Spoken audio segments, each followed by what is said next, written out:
আগ্রহ, শেখার যে একটা আগ্রহ, এটা আমরা আশা করি যে সবার মাঝে ছড়িয়ে যাবে।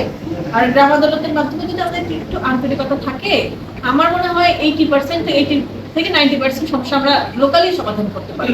বাকি 10 থেকে 15% সমস্যাটা আসলে একটু জটিল হয়, এটা আমরা আপিলের মাধ্যমে উচ্চ আদালতে পাঠাবো ইনশাল্লাহ। আর সবার আন্তরিক সহযোগিতায় আজকে এই সেমিনারটা অনেক সুন্দর হয়েছে, সাফল্যমণ্ডিত হয়েছে। আজকে যারা উপস্থিত ছিলেন সবার প্রতি আন্তরিক কৃতজ্ঞতা জানাচ্ছি। সবাইকে অসংখ্য ধন্যবাদ, ভালো থাকবেন। গ্রাম আদালত বিষয়ে জনসচেতনতা বৃদ্ধিতে কাপাসিয়ায় কর্মশালা অনুষ্ঠিত হয়েছে। কাপাসিয়া, গাজীপুর প্রতিনিধি। গ্রাম আদালত সম্পর্কে ব্যাপক জনসচেতনতা বৃদ্ধি এবং স্থানীয় সরকারি ও বেসরকারি প্রতিষ্ঠানসমূহের অংশগ্রহণে সমন্বিত পরিকল্পনা প্রণয়নের লক্ষ্যে কাপাসিয়ায় এক কর্মশালা অনুষ্ঠিত হয়েছে। উপজেলা প্রশাসন কাপাসিয়া এবং বাংলাদেশে গ্রাম আদালত সক্রিয়করণ তৃতীয় পর্যায় প্রকল্পের উদ্যোগে আয়োজিত এ কর্মশালা উপজেলা পরিষদ মিলনায়তনে অনুষ্ঠিত হয়। কর্মশালায় প্রধান অতিথি হিসেবে উপস্থিত ছিলেন তামান্না তাসনিম, উপজেলা নির্বাহী অফিসার, ইউএনও, কাপাসিয়া, গাজীপুর। কর্মশালায় গ্রাম আদালতের কার্যক্রমকে আরও কার্যকর ও জনবান্ধব করার বিভিন্ন দিক নিয়ে আলোচনা করা হয়। বক্তারা বলেন, অল্প সময়ে স্বল্প খরচে সঠিক বিচার পেতে চলো যাই গ্রাম আদালতে। এই প্রতিপাদ্যকে সামনে রেখে সাধারণ মানুষের মধ্যে গ্রাম আদালত সম্পর্কে সচেতনতা বৃদ্ধি করতে হবে। বিশেষ করে পারিবারিক বিরোধ, স্ত্রী ভরণ পোষণ সহ বিভিন্ন ছোটখাটো বিরোধ দ্রুত নিষ্পত্তিতে গ্রাম আদালতের ভূমিকা অত্যন্ত গুরুত্বপূর্ণ। আলোচনায় আরও তুলে ধরা হয় যে গ্রাম আদালত সংশ্লিষ্ট সকল সংগঠন ও ব্যক্তিবর্গকে তাদের আচার আচরণ, ব্যবহার ও কর্মকাণ্ডে জেন্ডার সংবেদনশীল হতে হবে। পাশাপাশি নারী সংশ্লিষ্ট মামলায় গ্রাম আদালতের প্যানেল সদস্য হিসেবে নারীর অংশগ্রহণ বাধ্যতামূলক, যা গ্রাম আদালত আইন 2006 ধারা 5(1)-এ উল্লেখ রয়েছে।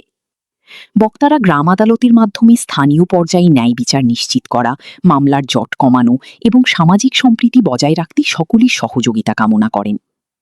বাংলাদেশি গ্রাম আদালত সক্রিয়করণ তৃতীয় পর্যায় প্রকল্প স্থানীয় সরকার বিভাগের অধীনে স্থানীয় সরকার, পল্লী উন্নয়ন ও সমবায় মন্ত্রণালয়ের বাস্তবায়নে পরিচালিত হচ্ছে। মোহাম্মদ হাবিবুর রহমান, কাপাসিয়া। মূল উদ্দেশ্য হচ্ছে আমাদের আসলে বিচার ব্যবস্থার উপরে যে পরিমাণ চাপ, সেই চাপটা কমাবো এবং আমাদের গ্রামের যে সহজ সরল যে সাধারণ মানুষগুলো আছে তারা যেন স্বাভাবিকভাবে এবং সাধারণভাবে সহজে যেন বিচারটা হয়। কার্যক্রম শুরু হচ্ছে, সেই আদালতে যদি সমাধান না হয় তাহলে সেটা চলে যাচ্ছে আমাদের জুডিশিয়াল ম্যাজিস্ট্রেট কোর্টে। জুডিশিয়াল ম্যাজিস্ট্রেট কোর্টে কিন্তু অর্থাৎ কোনো ব্যক্তি যদি সংক্ষুব্ধ হয় তাহলে সে কিন্তু জুডিশিয়াল ম্যাজিস্ট্রেট কোর্টে আপিল করে সেখান থেকে রায় পাবে। তার মানে যে উদ্দেশ্য আসলে বিষয়টা রেডি করা হয়েছিল তার উল্টা দিকে চলে যাচ্ছে। তার মানে এটা কিন্তু ডিপেন্ডস করতেছে দুইটা জিনিসের উপরে, যে একটা গ্রাম আদালত কতটুকু সফল হবে।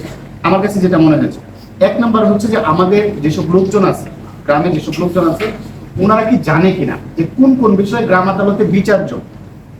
তার মানে আমাদের যে আমরা সামাজিকভাবে যারা আছে তাদের কিন্তু প্রচারণা করা একটা দায়িত্ব, যে এই বিষয়গুলো আপনারা যখন সংবাদ প্রচার করবেন বা লিখবেন তখন কিন্তু এই কর্মশালা নিয়ে আমি অনুরোধ করবো যে যতটুকু লিখবেন তার থেকে বেশি আপনারা যে এই অংশটুকু লিখতে পারেন, যে কোন কোন বিষয় নিয়ে আসলে আমরা গ্রাম আদালতে যেতে পারবো। দুই নম্বর যে বিষয়টা থাকে সেটা হচ্ছে যে গ্রাম আদালতে কতটুকু সঠিক বিচার হয়। আইনটা যখন করা হয়েছে তখন কিন্তু খুবই গুড ইন্টেনশনে করা হয়েছে। যেমন আপনি দেখেন, চেয়ারম্যানকে মাঝখানে রাখছে, ডানে রাখছে 2 জন, বামে রাখছে 2 জন। আবার বিচার ব্যবস্থার ক্ষেত্রেও ওই আপনার পোর্শন রাখছে, অর্থাৎ 3x2 অথবা 4x1 যদি হয় তাহলে ওইটা রাইট হয়ে যাবে, বিষয়টা এরকম আর কি। তো যাই হোক, আইন যখন করা হয়েছে তো খুব ভালোভাবে চেষ্টা করা হয়েছে যে ওইখানেই বিচারটা যেন সমাধান হয়। আমাদের সামাজিকভাবে যেটা দায়িত্ব সেটা হচ্ছে যে আমরা সবাই চেষ্টা করবো গ্রাম আদালতকে অ্যাক্টিভ করার জন্য। কারণ আরেকটা কথা আমি একটু সংযুক্ত করি স্যার, সেটা হচ্ছে যে আপনারা জানেন যে আমাদের কিন্তু অপরাধের সংখ্যা এবং অপরাধের মাত্রা শহরে বেশি।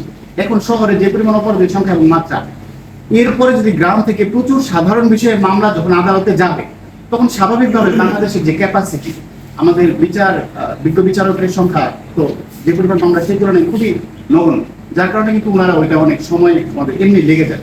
তো এই সমস্যার সমাধানের জন্যই কিন্তু বিষয়টা এরকম করছে। তো যাই হোক, আমি আমার কথা আর দীর্ঘ করবো না। আমরা